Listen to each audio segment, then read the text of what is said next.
Hi friends, এসে গেছি আবার একটা নতুন ব্লগ নিয়ে। দেখে নিশ্চয়ই আপনারা বুঝতেই পারছেন যে আজকে আমরা যাচ্ছি ধর্মতলা নিউ মার্কেট, ওই অল্প কিছু কেনাকাটা করার জন্য। আর আজকে আমার সঙ্গে আছে আমার মা আর আমার বোন। তো মা আর বোনকে পিক আপ করার জন্য প্রথমে আমি চলে এসেছি হাওড়া স্টেশনে। হাওড়া থেকে চলে এসেছি ধর্মতলা, কিন্তু মার্কেটে এসে দেখি এখনো অনেক দোকানই খোলেনি। এই মার্কেটে আপনারা প্রয়োজনের সমস্ত কিছু পেয়ে যাবেন, তা আবার অত্যন্ত অ্যাফোর্ডেবল প্রাইসে। আর আপনারা যদি একটু বার্গেনিং করেন তাহলে আরও কম দামে জিনিস কিনতে পারবেন। এই মার্কেটের প্রত্যেকটা জিনিসই এত সুন্দর যে যেটাই দেখছি সেটাই পছন্দ হয়ে যাচ্ছে।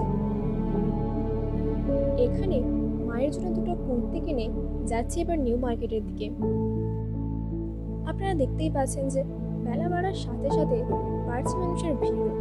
যারা এখানে প্রায় শপিং করতে আসো তারা তো নিশ্চয়ই জানো।